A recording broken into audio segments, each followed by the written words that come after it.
핫한 기업들의 비밀 노트를 공개하는 시간. 안녕하세요. 시크릿노트의 김나연입니다. 각종 대내외 리스크로 주식 투자에 대한 갈피를 잡기 어려운 요즘, 저희 시크릿노트에서 확실한 기업들 소개해드리겠습니다. 오늘도 본격적인 강의에 앞서 시장부터 점검해볼게요.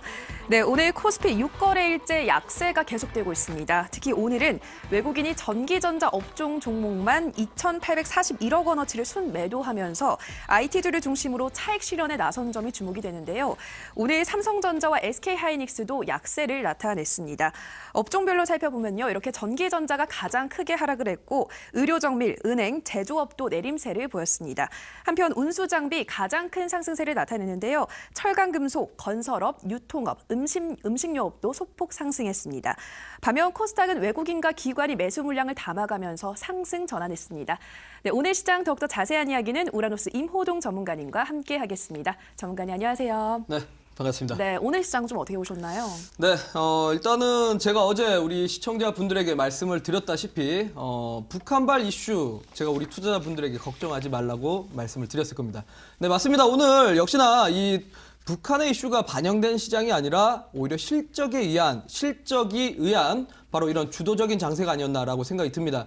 오늘장이 일단 뭐 전반적으로 좀 매수세가 들어오면서 상승 종목들이 하락 종목 대비해서 좀 많은 그런 시장이었습니다.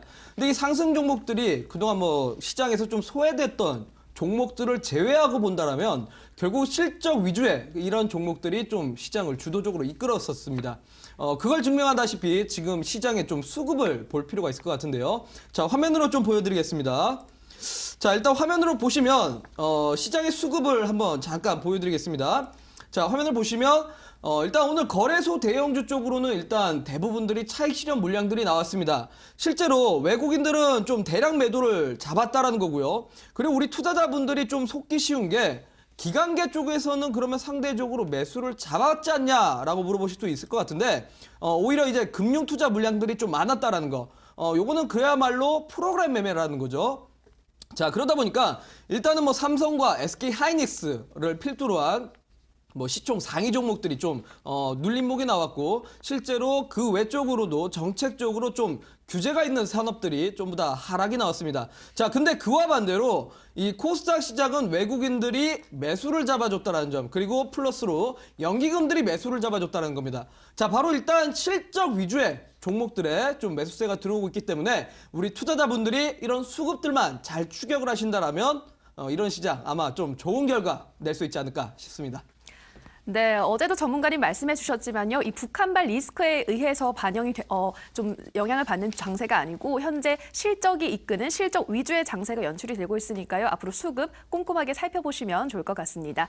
네, 오늘 이러한 장세 속에서 어떤 급등주가 검색기에 포착되는지 함께 살펴볼 텐데요. 이 검색기는 시장에서 당일 가장 강한 종목들을 포착해내는 프로그램입니다. 실시간으로 급등주를 포착하는 거니까요. 여러분들 투자에 참고해 보시면 좋을 것 같습니다. 화면으로 함께 어떤 종목 포착됐는지 살펴볼게요. 네, 오늘 정말 많은 종목이 포착이 됐는데요. 가장 큰 상승세 보인 HLB 살펴보도록 하겠습니다. 네, 바이오 제약주 대세인 만큼 이번에도 역시 포착이 됐는데요. 이 HLB는 내년 표적 항암제인 아파티닙에 대한 글로벌 임상 3상을 마칠 것이라는 전망이 나오면서 이러한 이슈에 힘입어서 주가에 영향을 준 것 같은데요. 전문가님, 이 종목도 좀 단기적인 관점에서 접근해야 될까요? 일단은 이 HLB가 사실은 뭐 의료 제약 바이오 산업이 아닙니다. 이 HLB가 사실은 이 구명정이라든지 이런 부분들을 만드는 사업인데 아무래도 이제 자회사가 이런 제약 바이오 사업을 하고 있어서 그런 부분에서 좀 연관된 테마라고 보시면 될 것 같습니다. 일단은 자회사 쪽에서 이제 내년에 표적 항암제 임상 3상이 완료가 될 것이다라는 이런 이야기가 나왔습니다. 이번에 이 HLB의 회장이 서울 여의도에서 기업 IR을 갖추면서 내년쯤이면 3상이 완료가 된다. 3상이 완료가 되면 결국은 시판까지는 금방이다라는 이야기가 나왔습니다. 이 표적 항암제가 사실 제약 바이오 시장에서 좀 시장 점유율도 큰 부분입니다. 우리 아시다시피 이 표적 항암제라는 게 뭐죠? 암을 치료하는 게 아니라 암세포를 활동하지 못하게 억제를 하는 이런 약이라고 볼 수 있습니다. 근데 이 표적 항암제가 그동안은 뭐 대부분 뭐 주사를 통해서 이렇게 주입을 한다든지 이런 부분이었는데 이 HLB에서 나온 아파티닙이라는 이 경구용 알약이라는 부분에서 좀 어떻게 좀 경쟁력이 있지 않을까 그런 부분에서 좀 수혜를 받았다 라고 볼 수 있을 것 같습니다. 자, 일단 뭐 시장 이슈가 오늘 장에 부합했기 때문에 거래량이 당연히 따라왔겠죠. 자, 그러면 화면으로 보면서 설명드리겠습니다. 자, 일단 뭐 이런 종목들이 지금 검색기에 포착되고 있다는 건 바로 오늘장 같은 날에서도 시장 이슈에 부합한다는 거고, 시장 이슈에 부합하는 종목이 거래량이 동반됐을 때 검색기에 포착이 됩니다. 자, 그러면 우리 시청자분들 어떤 구간대에서 공략을 해야 되느냐? 자, 일단 뭐 개장되고 나서 바로 주가가 올라간 건 아닙니다. 전일장 대비해가지고 개파락하는 모습이 나왔었고요. 실제로 이 분봉상의 흐름을 보면 거래량이 없는 이 분봉의 모습이 쭉 나왔습니다. 자, 그러면 도대체 이런 종목들을 어느 구간대에서 공략을 해야 되느냐? 자, 거래량 없는 분봉의 흐름은 추격하지 마시고 상승을 무조건 쫓아가시면 내동매매밖에 되지 않습니다. 자, 정확하게 12시를 기점으로 해가지고 아니죠, 다시 정정하겠습니다. 11시 그러니까 오후장 들어서 1시 기점으로 해서 거래량이 동반된 장대 양봉이 한번 들어섰습니다. 요때 이제 좀 역대적으로 오늘 하루 동안 가장 거래량이 많은 이런 캔들이 나오게 됐는데, 이 첫 번째 거래량 대비해가지고 바로 쫓아가시기보다는 첫 번째 지지라인대가 무너지지 않는 이 첫 번째 상승 구간의 조정을 받고 그 이후에 추가적으로 상승 나오면서 전고점을 뚫고 올라가는 이런 매물대를 정확하게 뚫는 이런 거래량이 동반될 때 저 우라노스가 여러분들에게 이런 자리 공략을 해보는 자리라고 말씀을 드렸죠. 네, 그렇습니다. 검색기에는 바로 이런 자리들이 좀 포착되기 때문에 이런 자리 아마 공략을 하신 분들이라면 오늘 뭐 장중에 이 종목이 28%까지 올라갔는데 뭐 충분히 뭐 10% 정도권의 수익까지 나올 수 있는 종목이다라고 말씀드리겠습니다. 네, 이 표적 항암제가 시장 점유율이 크고 또 경구용 알약이라는 점에서 메리트가 있었던 종목입니다. 차트 보여주시면서 기술적 분석도 함께 해주셨습니다. 네, 다음 종목도 함께 살펴보죠. 다음 종목 HLB 생명과학 살펴보도록 하겠습니다. HLB 생명과학, HLB가 최대 주주라서 함께 영향을 받은 건가요? 전문가님 어떤 이유로 좀 포착이 됐을까요? 네, 이 주식이라는 게 참 재밌습니다. 어떻게 보면. 뭐 주주와 이 대주주 관계들, 그리고 또는 관계되어 있는 종목들의 이런 상관관계만 알면 한 종목이 올라갔을 때 그 뒤에 후행을 하는 종목들만 찾아내셔도 아마 수익 또 볼 수 있는 매매 방법이 됩니다. 실제로 이 HLB가 오늘 이슈로 표적항암제 이 임상 3상이 성공적으로 나오겠다라는 이야기가 나오면서 올라갔는데, 그에 따라 가지고 이 HLB가 대주주로 있는 기업이 HLB 생명과학입니다. 그래요. 이 HLB 생명과학이 그래서 결국은 HLB의 주가에 후행을 했다라고 볼 수 있을 것 같습니다. 자, 그러니까 결국은 대장의 감이 뒤에 있는 쫄병이 따라갈 수밖에 없는 겁니다. 오늘 HLB는 이제 장중에 상승률이 28% 정도 나왔다라면 HLB 생명과학은 장중에 16.19% 정도 상승이 나왔는데 16.19% 이것도 공략할 수 있는 구간대가 있다면 당연히 공략을 해야겠죠. 자, 그러면 기술적으로 보겠습니다. 자, 역시나 이 종목 상승률을 어느 구간대에서 나왔느냐 잘 보셔야 될 것 같습니다. 자, 일단은 1차적으로 시가 대비해서 상승률이 나오지 않았다는 구간.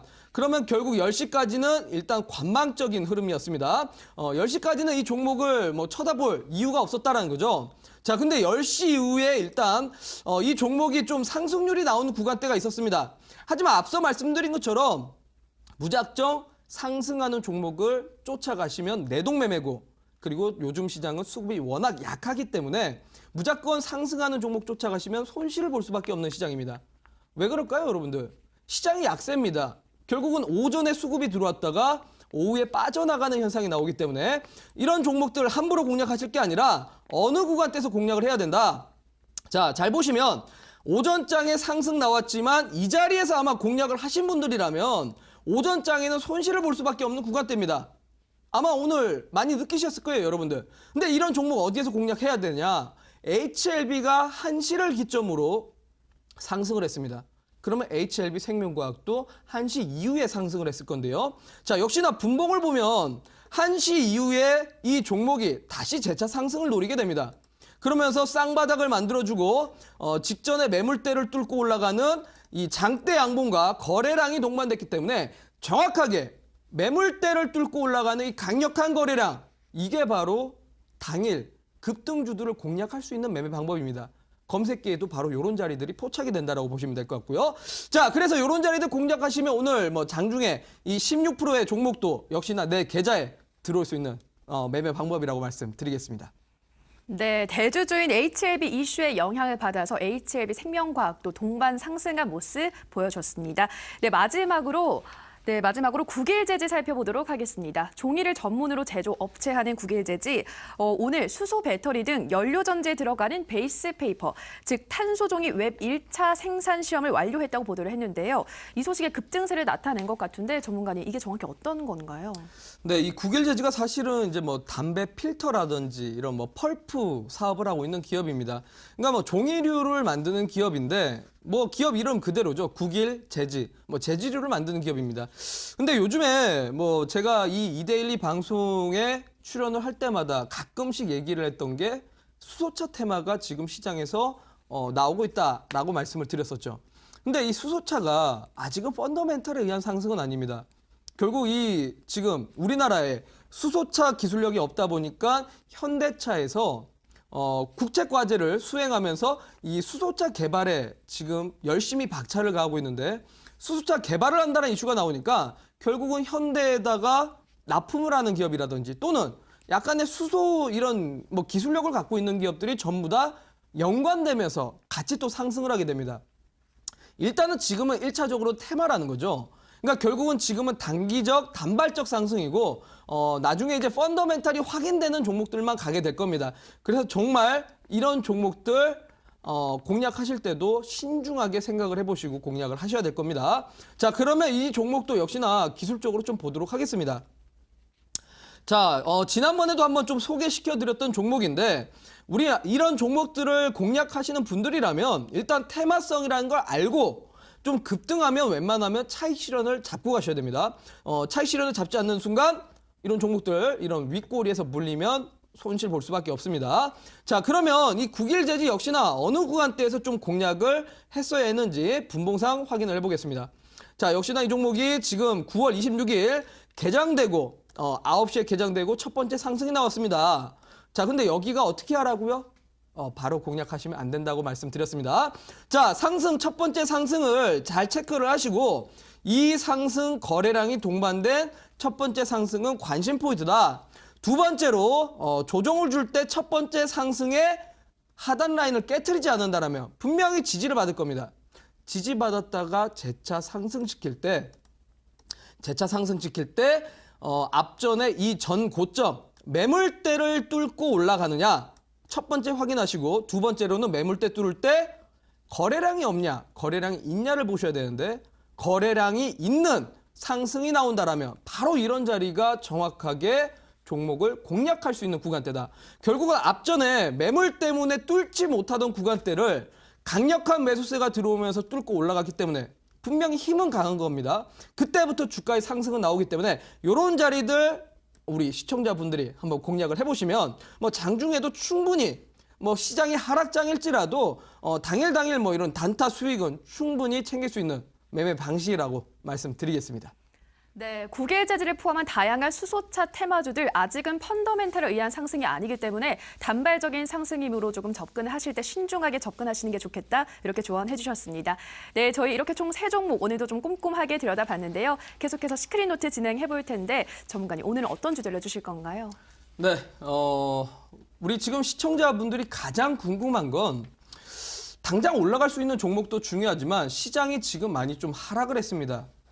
글쎄요, 저는 시장이 사실 하락했다라는 생각은 안 듭니다만 지금 많은 투자자분들이 어렵다고들 합니다. 결국 내 종목이 올라갈 수 있느냐 없느냐, 이게 아마 가장 걱정들 되실 겁니다. 결국 내 종목이 지금 떨어진 이유는 뭡니까? 시장이 하락했기 때문에 떨어진 겁니다.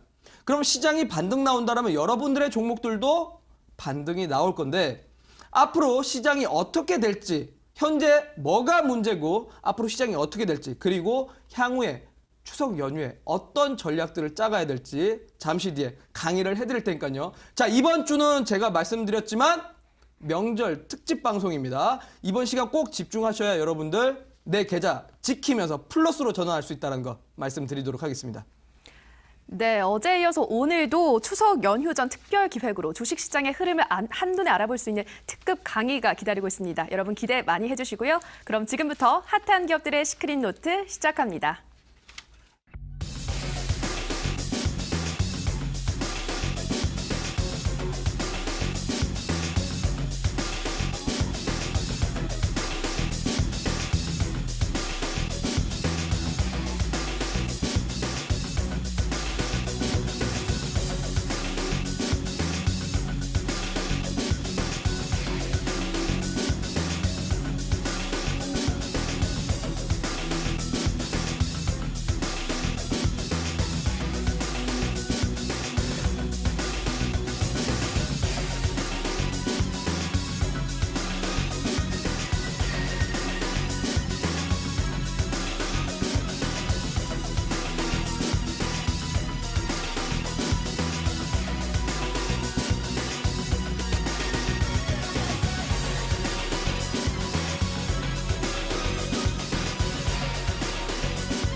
네, 반갑습니다. 이데일리 시청자 여러분들. 8시 시크릿 노트의 우라노스 이모동입니다. 자, 그래요. 우리 투자분들이 정말 이제 명절을 앞둔 지 며칠 남지 않았습니다. 불과 일주일도 남지 않은 화요일인데요.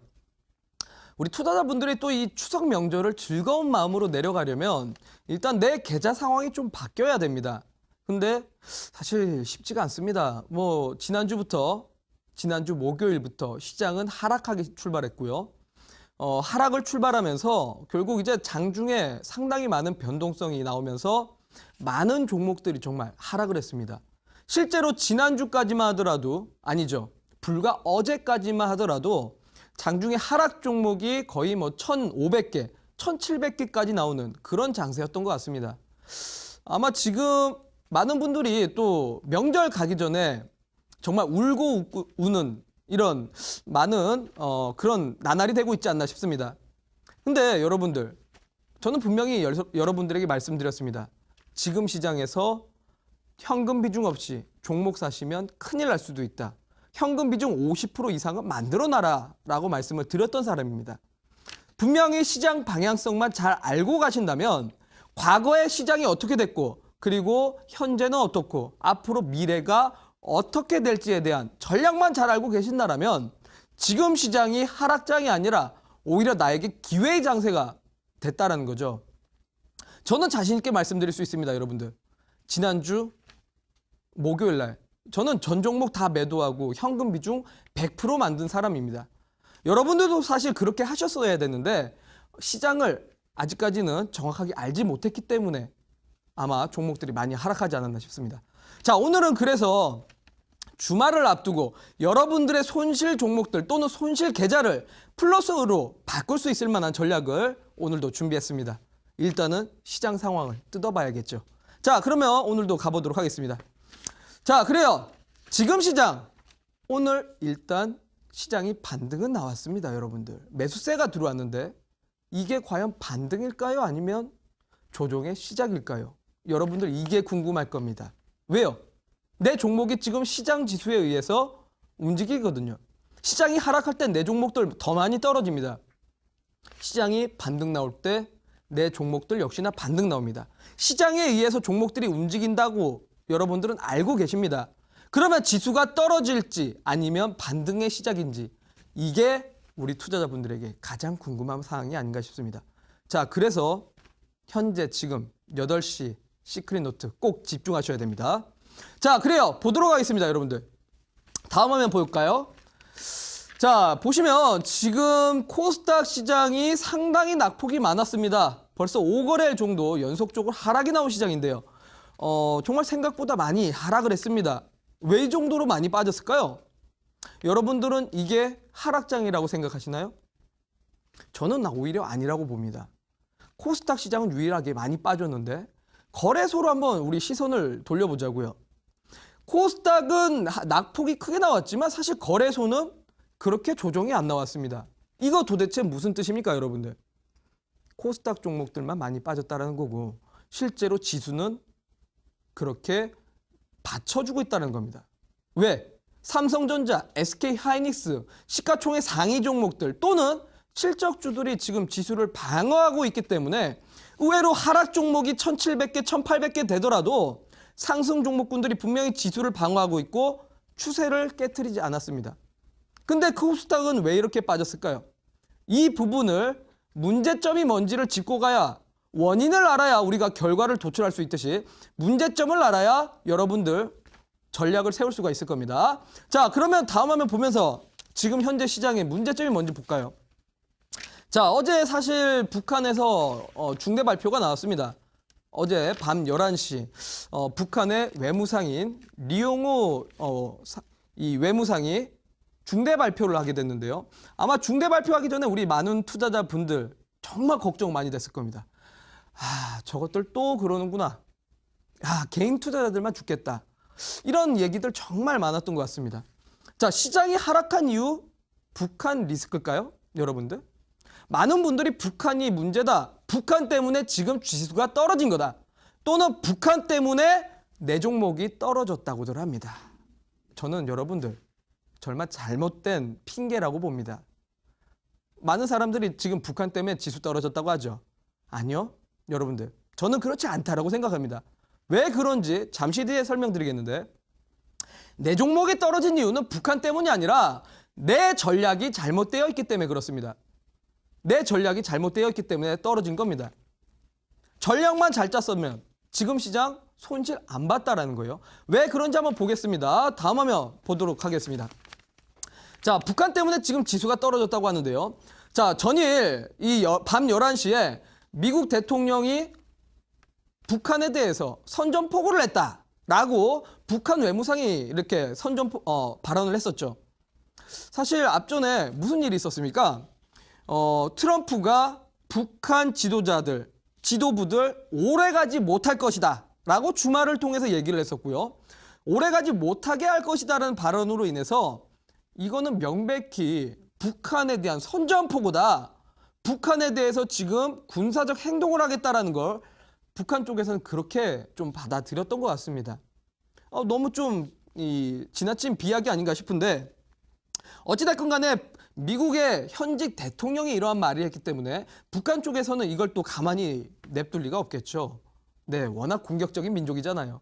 자, 그렇습니다. 미국의 군사 위협에 대해서 우리는 자위적인 대응을 할 거다. 니들 그래 전쟁 일으켜봐. 우리도 가만히 있진 않겠다. 만약에 폭격기를 보낸다라면 그 폭격기 우리 상공에 왔을 때 전부 다 폭파시키겠다라고 했던 게 북한입니다. 자, 이런 발언이 나오니 당연히 투심이 꺾일 수밖에 없겠죠. 우리 개인 투자자분들 어제 잠 못 이루는 밤을 보내지 않았을까 싶습니다. 우리 시청자분들도 그러셨나요? 저는 아니었습니다. 왜 그럴지 한번 보겠습니다. 다음 화면 보겠습니다. 실제로 이런 북한 외무상의 이런 발언에 의해서 어제 미증시도 소폭 하락은 했습니다. 그걸 또 발빠르게 미국 나스닥 선물 쪽에서도 미국 선물 시장에서도 장중에 낙폭이 있었는데 오히려 여러분들 잘 보시면요. 중간에 낙폭이 잠깐 있었으나 금세 선물 시장이 회복하는 모습이 나왔습니다. 그냥 단발적인 이슈였다라는 거고 사람들의 투심을 꺾지 못했다는 거죠. 왜요? 미국에서는 이건 아니다. 우리가 전쟁 선포한 거 아니다. 평화적인 대화를 해야 된다라는 얘기를 했었고요. 실제로 미국 국민들을 안심시키는 발언들을 많이 했습니다. 그러다 보니 투심이 살짝 위축됐으나 오히려 회복을 시켰다는 거죠. 근데 왜 지수는 떨어졌을까요, 도대체? 자, 다음 화면도 보겠습니다, 여러분들. 자, 지정학적 리스크는요, 여러분들. 가장 중요한 건 뭔지 아십니까? 환율을 봐야 됩니다. 외환시장을 보시면 된다는 거예요. 자, 왜 외환시장을 봐야 됩니까? 지수가 먼저가 아니라 외환시장에서 먼저 선행하게 나오게 될 겁니다. 일단 전쟁이 난다면 또는 군사적 행동이 나오게 된다면 외국인들은 이런 불확실성이라는 걸 상당히 싫어하는 성향을 갖고 있습니다. 특히나 미국인들은 9.11 테러 사건 이후로 전쟁 또는 전쟁이 일어날 것 같은 시나리오가 나오게 되면 많이 불안해합니다. 우리나라야 사실 북한에서 미사일을 쏘든 뭘 하든 우리 먹고 살기 바쁜 나라입니다. 하지만 미국에서는 다릅니다, 여러분들. 그래서 사실 지정학적 리스크가 발생을 하게 되면 외국인들이 가장 먼저 하는 게 신흥국가들, 우리나라 같은 나라에서 증시에서 매도를 하게 되는 현상이 나오게 됩니다. 매도를 하면서 뭐 하냐고요? 현금을 달러로 바꾸게 됩니다. 달러로 바꾸니까 달러의 수요가 증가를 하게 되면 환율이 급등을 하는 현상이 나오게 됩니다. 실제로 과거에 역사적으로 훑어보더라도 북한에서 미사일을 쐈거나 또는 이라크 사건이 발생했을 때마다 환율은 급등을 했었습니다. 자, 그러면 어제 북한의 외무상의 발언에 의해서 환율 움직였을까요? 볼까요? 자, 보도록 하겠습니다. 사실 환율 시장 그렇게 움직이지 않았습니다, 여러분들. 지난 8월 11일 북한에서 핵미사일 개발을 한다는 이야기가 나왔을 때 당시에는 환율 시장 엄청난 급등이 나왔었습니다. 장중에 1%대의 환율 급등이 나왔었는데 오히려 8월 달 이후에 9월 달 시장에서는 환율이 잠깐이나마 변동이 있었지만 큰 폭으로 올린 시장은 한 번도 없었습니다. 어제 새벽부터 오늘 장중까지 환율 시장 정말 잠잠했던 하루입니다. 그래요. 지정학적 리스크가 아니었다라는 겁니다. 그러면 북한의 리스크, 지정학적 리스크, 트럼프에 대한 이슈, 김정은에 대한 이슈, 이게 지수를 떨어뜨린 게 아니라는 거죠. 이거에 대해서 가장 민감하게 반응을 했던 건 개인 투자자들 뿐이었습니다. 오히려 외국인들과 기관들 또는 정말 이 주식시장에서 수익을 내는 사람들은 이 시장을 즐겼습니다. 매수로 잡았다는 거죠. 우리 투자자분들만 투심이 꺾여서 투매가 나왔다는 겁니다. 자, 그러면 북한의 이슈가 아니라 뭡니까, 여러분들? 여러분들이 시장을 잘못 보셨던 거고 여러분들이 투자 전략을 잘못 세우셨기 때문에 지금 시장이 불안했던 겁니다. 저는 여러분들에게 어제도 말씀드리지 않았습니까?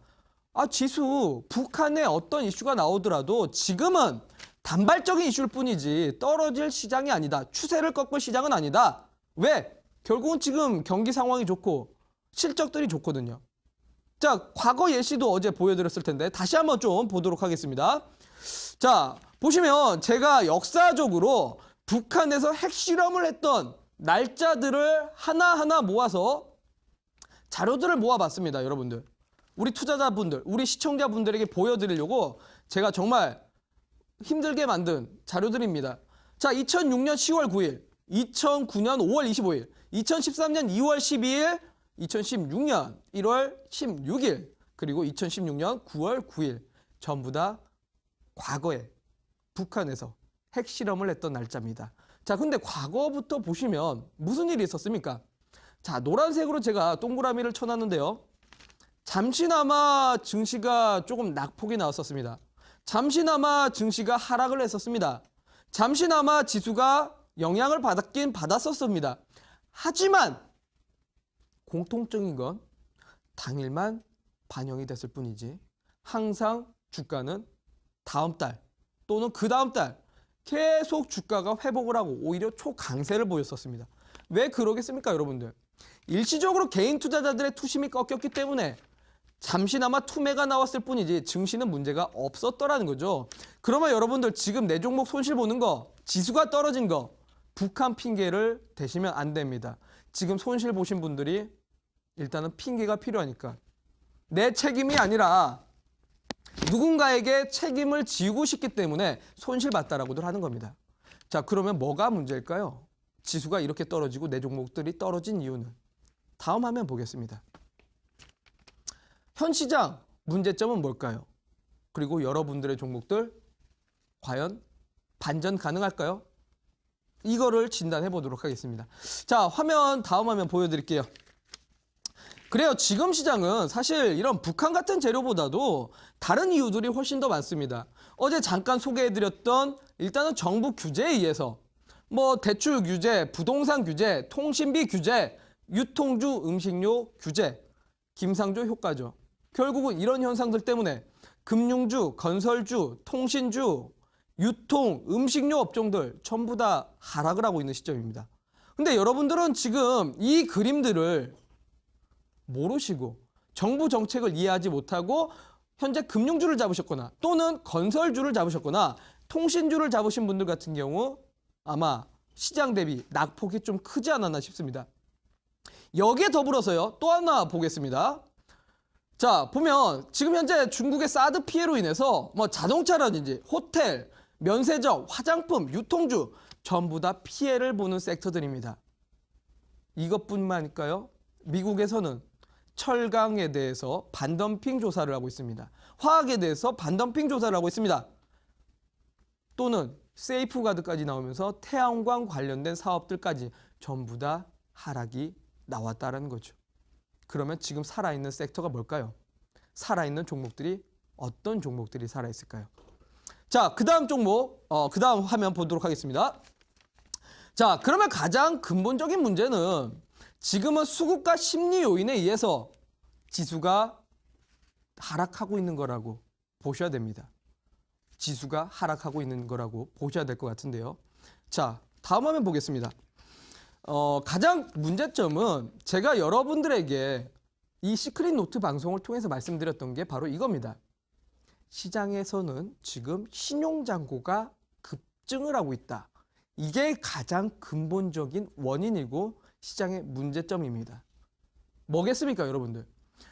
지금 이제 제가 뉴스 기사거리를 하나 캡처해왔습니다. 빚내서 투자를 하고 있다.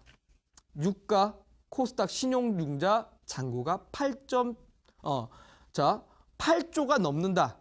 8조 7억 정도가 된다. 7천억 정도가 된다라고 얘기가 나왔습니다. 지금 역대 최대치라는 거죠, 신용잔고가.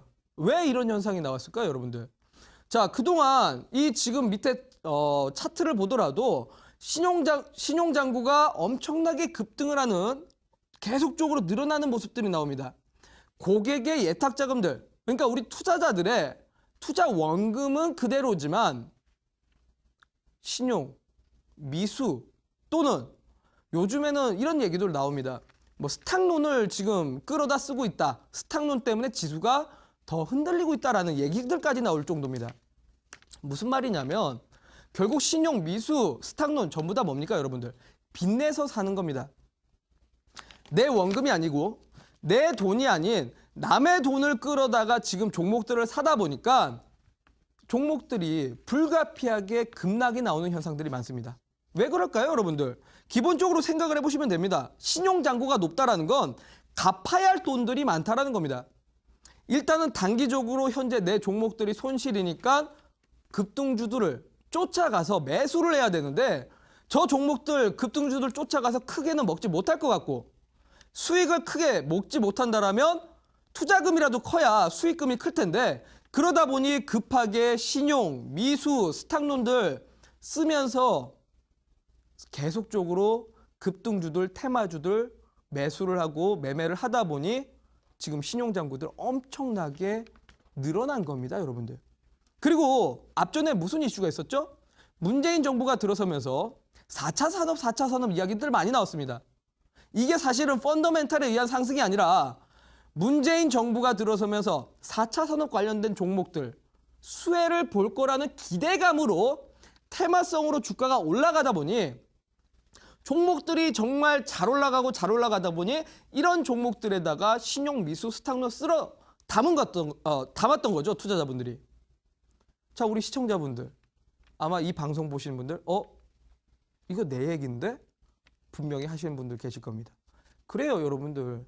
북한에 대한 이슈가 시장을 깨트린 게 아니고 북한에 대한 이슈가 여러분들 종목들 손실 본 게 아닙니다.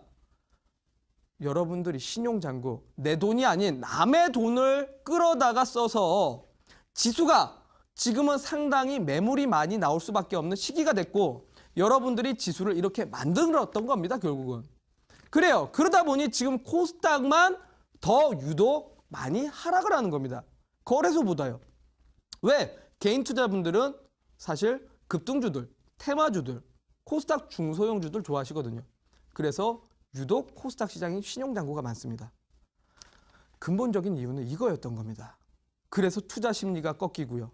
그리고 여기에 덧붙여서 뭐가 있습니까? 다음 화면 볼까요? 바로 이제 다음 주면 10월 1일부터 10월 9일까지 거의 뭐 10일 동안 연휴가 있습니다, 여러분들.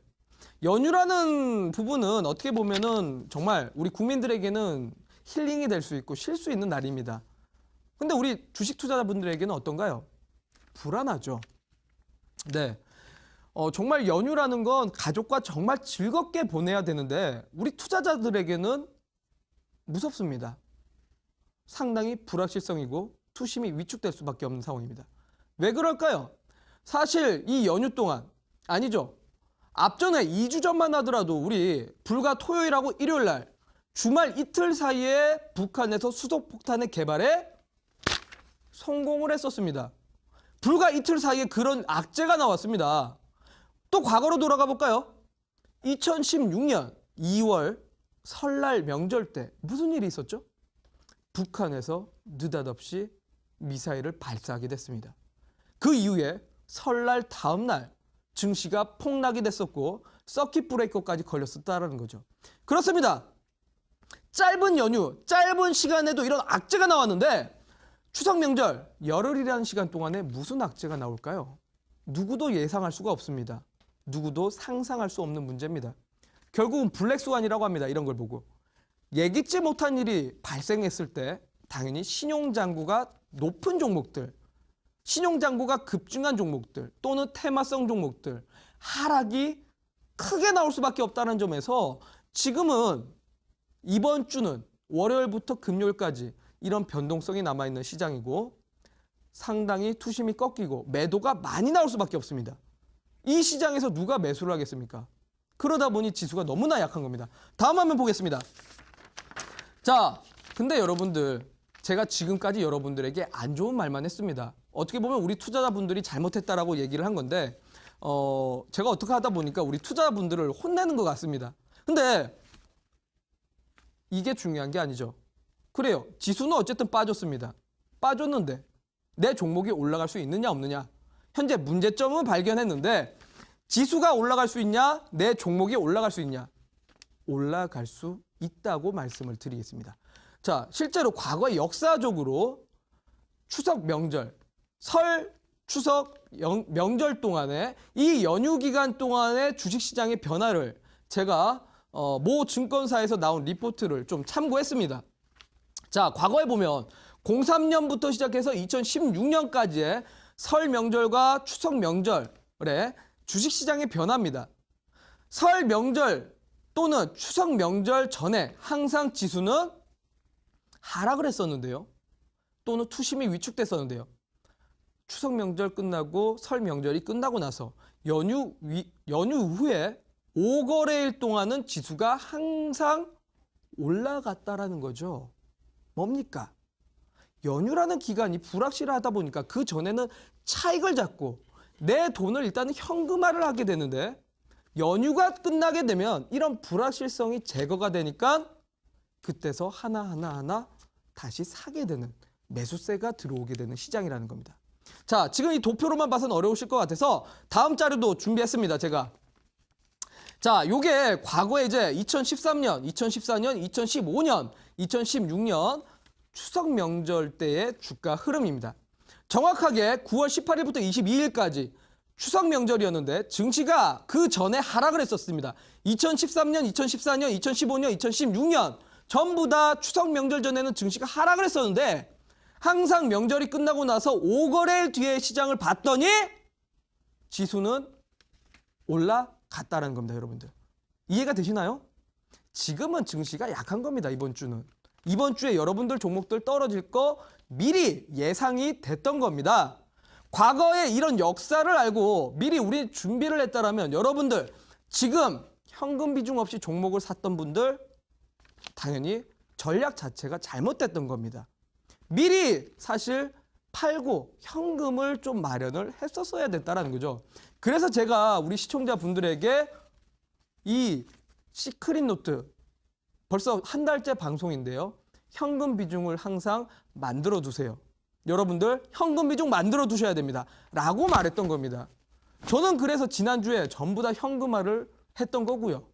온라인 방송 오셨던 분들에게 정말 현금화 빨리 하셔야 된다라고 말씀드렸던 게 저 우라노스입니다, 여러분들. 이제 이해가 되시나요? 지금은 북한 때문에 지수가 빠진 게 아니라 투심이 꺾였고 수급이 꼬였기 때문에 지수가 약했던 거라 여러분들의 종목들이 당연히 하락을 했던 겁니다. 그러면 이제는 어떻게 해야 될까요? 저라면 여러분들 지금 종목들을 살 것 같습니다. 왜요? 결국은 추석 명절 끝나고 나면 매수세가 돌아오게 되고 종목들은 올라가게 됩니다. 그때 다 올라갈 때 같이 따라서 사실 건가요? 아니죠. 남들 지금 팔 때 저라면 지금 시장에서 종목을 살 것 같습니다. 어떤 종목들이요? 펀더멘탈 강한 종목들입니다, 여러분들. 무슨 종목들이요? 제가 어제도 한 종목을 소개시켜 드렸습니다. 잠깐 화면 보여드릴까요? 자, 일단은 다음 화면 좀 보도록 하겠습니다. 결국은 주가의 방향을 결정하는 건 경기 지수와 실적입니다. 지금 상당히 많은 경기 지표들이 긍정적으로 나오고 있고 실제로 외국인들과 기관들은 매수를 하고 있습니다. 그리고 실적들 또한 3분기, 4분기 실적들이 전부 다 좋게 나올 거라는 평이 많습니다. 특히나 IT 반도체 업종들이죠. 자, 그걸 증명하겠습니다. 다음 화면 보겠습니다. 자, 보시면 오늘 장에도 외국인들은 많이 팔았습니다만 실제로 한번 보세요. 코스닥 중소형주들 실적 좋은 녀석들 외국인들이 사주고 있습니다. 자, 연기금, 투신 역시나 실적 좋은 종목들을 지금 매수하고 있다는 거죠. 여러분들 종목들 떨어진다고 걱정을 하고 있을 때 미리 매수하고 있다는 겁니다. 왜요? 이번 주 끝나고 나면 10월 10일 날 개장이 되면 3분기 실적 발표 시작입니다. 자, 다음 화면 보겠습니다. 실제로 지금 기관들의 수급의 동향을 제가 도표로 준비했는데 잘 보시면 이번 주부터 기관들의 수급이 들어오고 있다는 겁니다. 자, 여기 네모 박스가 바로 기관들이 코스닥 시장의 매수를 잡아주고 있다는 겁니다. 얘네들 왜 살까요? 바로 펀더멘탈, 3분기 실적이 상향 조정된 종목들, 3분기 실적이 잘 나올 종목들 미리 사고들 있는 겁니다. 이미 실적 발표가 나오고 나서 종목을 사시면 늦습니다. 지금은 정말 추세가 깨진 종목들 또는 신용 잔고가 급증한 종목들이라면 정리를 하셔야 되고요. 내 종목이 실적이 좋은 종목이라면 갖고 가셔야 됩니다. 그리고 아닌 종목들을 갖고 계신 분들이라면 정리를 하신 다음에 당연히 3분기 실적이 좋을 종목들을 매매를 하셔서 저점 매수를 하신다면 아마 추석 명절 끝나고 나서 좋은 결과가 나오지 않을까 싶습니다. 여러분들 이번 주는 어쩔 수가 없었다라고 치겠습니다. 우리 조카 또는 손녀, 손자들에게 용돈이라도 조금이라도 더 드렸어야 됐는데 이번 주에 대응을 잘못해서 손실 보신 분들이라면 이번 주에 남은 3거래일 아니라도 매매를 잘 하셔서 추석 명절 끝나고 내 계좌를 플러스로 바꿀 수 있을 만한 그런 전략만 하나 있다면 충분히 여러분들 결과론적으로 내 계좌 플러스로 바꿀 수 있습니다. 자, 제가 어제도 여러분들에게 이런 말을 했습니다. 과거에 이순신 장군이 준비되지 않은 자는 망이요, 준비된 자 흥인이라 라는 말을 했습니다. 여러분들 시장을 정확하게 알고 매매하시는 분과 시장을 모르고 매매하시는 분들은 분명히 확연하게 차이가 될 겁니다. 자, 그래요. 어제 제가 온라인 공개 방송에서 실적 좋은 기업 소개를 시켜드렸는데 오늘도 역시나 아마 좋은 결과가 나왔습니다. 그래서 제가 오늘도 또 실적 좋은 종목 하나 뽑아놨습니다. 잠시 뒤에 온라인 공개 방송에서 여러분들에게 3분기 실적이 기대가 될 만한 종목 공개를 해드릴 겁니다. 당연히 여러분들 현재 물려있는 종목들도 정리를 하셔야 되기 때문에 포트 점검과 같이 더불어서 그 종목들 잘라냈을 경우 여러분들의 계좌를 채울 수 있을 만한 종목까지 공개해드리도록 하겠습니다.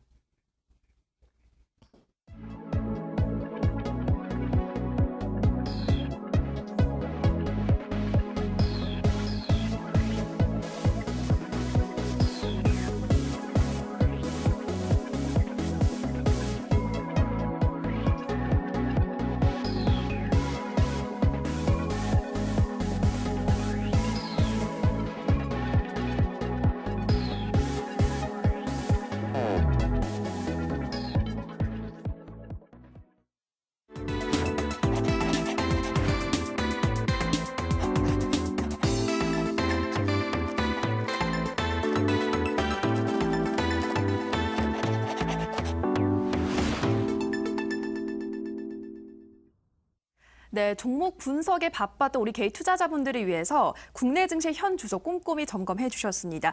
현재 계속되는 하락장의 원인은 신용잔고의 급증이다 이렇게 말씀해 주셨는데요.